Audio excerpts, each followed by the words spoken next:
When the animators are done with all the visual tickets, the scriptors are still a long way from done. The job of a scriptor is basically to link all the possible assets we get from various departments, like anything from the artists and animations, texts and music, with a certain logic, and link them together, and that's eventually the actual game. Here in Visionaire, you have a pretty good overview of the screen, over all the objects, exits, positions, waypoints, clickable objects, hotspots, graphic layers, and so on.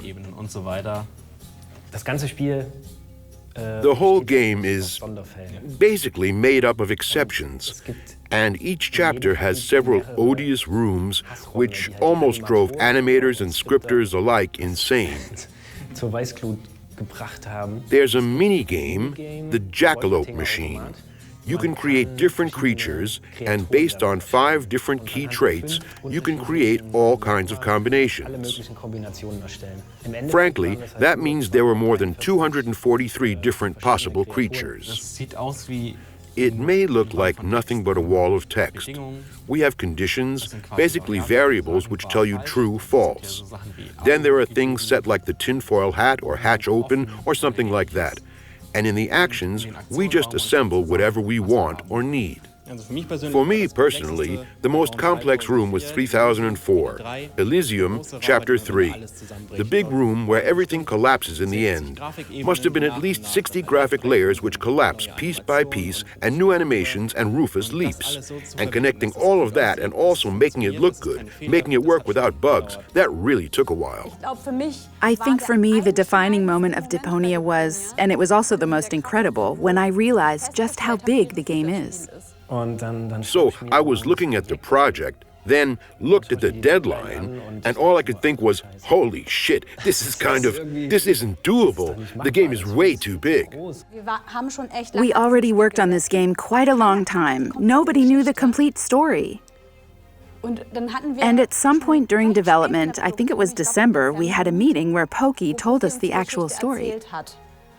Because for a long time, we had no idea what was going on in this installment. After that, we were just as perplexed as before, because it was such a complex story with all the time travel and the parallel dimensions. And when he told the story, I mapped all the things in my head that were still missing. And there were many, many things. We had planned for 45 screens, and eventually we ended up with more than 100, almost 130 in-game screens in the final game. What you probably won't notice is that the game originally had 6 chapters. And now it has 8. The whole time, I claimed this would be a shorter, smaller Deponia to calm people down. As a matter of fact, though, you have to keep raising the bar. In my defense, you have to keep raising the bar. Because of that, we have 4 different kinds of time travel in the game. Right, and they all interact with each other. And this is not because we are so consistent and consider each separate time travel technique, but because we just couldn't decide which one we'd pick. And so we just picked all of them. We just assume that they're all theoretically possible.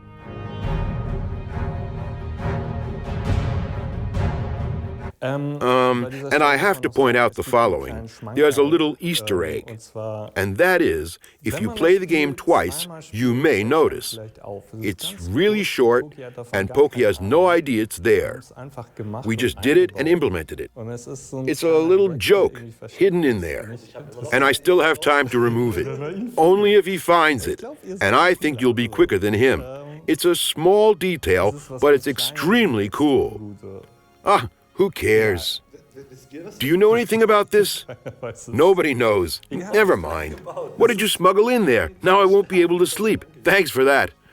See you at the release.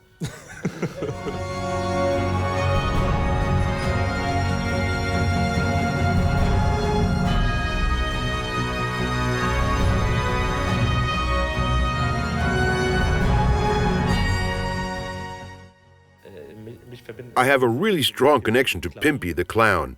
He's an outstanding character. But I have to say, even if this probably makes my girlfriend jealous, I honestly must admit that Pimpy's girlfriend is kinda hot. Schnixie. Schnixie is actually one of my favorite supporting characters. We have about 30,000 lines in this document. Now you have to picture that converts into a 3 to 10 megabyte text file. For all of you who've never opened something like that, it takes a while to load it. That's how you know it's a lot of text. That, of course, means that we went into recording right in December. First, the German voice recording here in Hamburg. Then, after New Year's Eve, the English recordings in London. Pokey and Ben here from our localization department were there together. We had at least 60 characters and about 20 actors. If things go smoothly, or let's say if things go normal, you can do 100 lines an hour, probably a bit more. And going at full tilt, you get even more done. When things go really well, that's about it. And now you can kind of imagine how long it takes to record about 70,000 words or 30,000 lines, roughly. For the German recordings, we spent about 3.5 weeks in the studio. For the English lines, we actually only needed 2. I have no idea how we did that, but, well, time paradox. This, of course, also meant that Pokey, during a very, well, important phase towards the end of production, and as the man who's basically the main designer for the team with the game's fundamental vision in his head, just wasn't available. No, son. I really had a great time voicing Pimpy, although one thing I gotta admit, I totally forgot one thing, and that was that the idea behind Pimpy was to give him his own song at the end of the chapter, basically a romantic or love song. And I gave him this voice, you see, son. And I just kept putting off writing this song for a very long time and just didn't write it. There was this really incredible composition on the once again incredibly awesome soundtrack by Finn. Pimpy was actually the song I started with. We were on a relatively strict timetable for the whole production, and I was on vacation in Denmark. And I thought to myself, it's all kind of pins and needles. I really wanted to do something. And then I thought, okay, Pimpy would probably be the perfect first song for me, something to work with. So the first thing that came to my mind was, of course, Elvis Presley. And we do, in fact, use an Elvis Presley song, not really as a reference, but as an inspiration. And that was the foundation for the whole thing. And that song had to be composed now, and as a consequence, we had to take that romantic song and twist it into something intimate, well, something a little greasy, with a dirty and awkward feel to it, through instruments and performance. Those are the parameters I talk about with Pokey, just how we need this song to be. And at the end of the day, he comes up with good lyrics and an interpretation while he's in the studio and produces everything for the English part of the production. And it's really exciting to eventually see the final result. And I postponed the Pimpy song so long that we were already recording the English one in the studio by that time. And I knew I couldn't do the English Pimpy myself.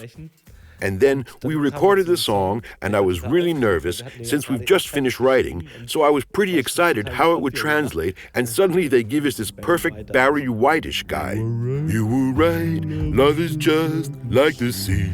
And all that another octave deeper than I just did. You were right, love is just like the sea. Baby, just as deep and as wide, I agree. And as I was sitting there, all I could think was, and this is the bass line now? I hadn't sung the German version yet. I didn't even finish writing it, because at some point we had to focus on the English lyrics so much. And holy shit, I actually had to compete with that. There are sharks, crake, and venomous eels. I wanted to put on sunglasses to get into the groove, and there were a few pairs just lying around. In fact, they were only 3D glasses from the cinema. So I sang the song wearing 3D glasses. I think the song somehow gained a few more layers because of that. It became multi-dimensional. Doch Pimpy, oh Pimpy, oh Pimpy, the clown. Of course, while you're in the studio, it's nice to see that, for one thing, the lines are as good as you wanted them to be, but mostly that the people are having a good time. While working on Deponia 4, my job was as lead animator, as people call it these days. And as a kicker, just like in the other parts, I also got to voice 2 small character roles. For several years now, he has been lending his voice time and again to the characters of our games, with much joy, too. And so he came to voice Ronnie as well. I was even allowed to sing as Ronnie. Thank God Ronnie can't sing to save his life. And he isn't supposed to either. That's why this worked so well. I feel pretty comfortable when I only play music and don't have to sing. That's why it actually was a bit of a challenge for me. But in a small recording booth, when I sit on my own and nobody sees me, then I'm not inhibited, and it's no problem. Yeah, the lyrics. The lyrics have a very subtle humor to them. And honestly, no holds are barred. I mean, you really don't want to see the things sung about here, or otherwise the game would be rated R, I guess. And that's no option. But you can sing about those things. Yeah, it was great fun, too. As I said, I can personally distance myself from the character. It actually scored an A. A, double A, with a star. Yeah. It really is the best song in the game. It's Ronnie's song. Ja, Spaß ist, wenn man trotzdem lacht. Und jetzt alle! Most professional voice actors come from a milieu where they mainly do shooters and gritty RPGs and stuff. When they're in the booth, they start reading our lines and halfway through realize what they're actually reading, bursting with laughter in the midst of recording. That's big praise. That's when the job is great fun, to see that they have a great time too and enjoy doing some comedy for a change. Those are very talented people who very often are wasted on an orc general, barking his one-liner, that's it. You can see that they're happy to do something with more meat, so to say. For Deponia 4, for example, we got David Hayter, the voice of Solid Snake. That's pretty awesome to work with people like him. You realize they're just normal people who enjoy the job as much as you do. They're not just there because someone threw money at them. For an older variant of Rufus, we naturally looked for a suitable voice in the German as well as in the international version. And I always thought he must sound like the action hero Rufus himself hears in his own head, since, it actually is a narrator's voice in his head the whole time. Eventually, we decided to cast the German voice of Liam Neeson. Bernd Rumpf, who I think he enjoyed it very much. Nichts. Der Organon hatte die Tür zum Sprengturm versiegelt. Frei nach dem Motto, wenn hier jemand den Planeten sprengt, dann wir. Lachhaft. That's when things got crazy, when we dealt with the question of what we do in the English version. To keep the overall focus during the concept phase, I basically scribbled the whole game in advance. And I thought, what would he look like? And then I drew him a mustache and a scar, and suddenly he looked like Solid Snake. And when we still didn't have any idea who'd voice the older Rufus in English, should Bruce Willis do it, or... Unfortunately, he wasn't available. We did ask, though. Tough luck, Bruce. Liam Neeson didn't want to. No, wait, we didn't even ask him, to be honest. Because the moment when we threw all those names around, it dawned on us, and this was again Ben who said, why not just ask the original Solid Snake? You think that's possible? Can we do that? And so we simply did it, and now he's in the game. David Hayter, good man. The Organon had sealed the door to the blast tower, as if to say, if anyone is going to blow this planet to hell, then it's going to be us. What a joke. The recording itself was really funny, too. He didn't know what he got himself into, what kind of game was coming his way. So he just started and got into the role, but relatively normal and moderate. Granted, it was an action hero voice and hard and all. And I was like, nice, but could you give us some more grit, David? Well, sure, but I thought, wouldn't I sound too much like Solid Snake? No, that's fine. Just go ahead. And now we got Solid Snake in our game.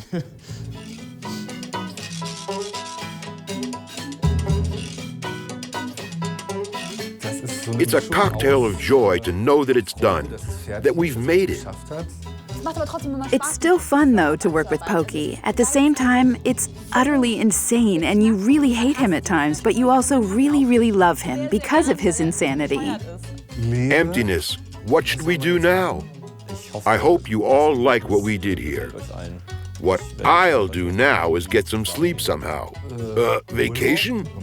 It's simply a very rewarding job. If you spend so much time with just the text and then it all comes together nicely, that. Or maybe the next project? I really get to go all out, show it to him, and he's like, all right, that's what we want. And then I think, awesome, can't imagine things going better than that. Or maybe some gaming? Something other people made? I like the fact that you finally get to know why Rufus and Tony broke up. In the beginning, I didn't think that we'd pull through like this. That's something I gotta say. It's a weird, but at the same time nice and slightly confusing feeling during the first days. It is every time. I think it'll turn out cool. It was a genuine pleasure. At first, I thought you couldn't do a fourth Deponia. It'd be totally awful and everybody would be annoyed by it. But the opposite was the case. But sometimes you have to work things out like that. Summarized, it's a meta-plot containing time travel spectacle and a sidekick study.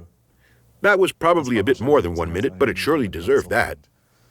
All the best, and this is definitely the last Deponia. Honestly, you can believe me when I tell you. Really, believe me. Okay, bye-bye. Bye.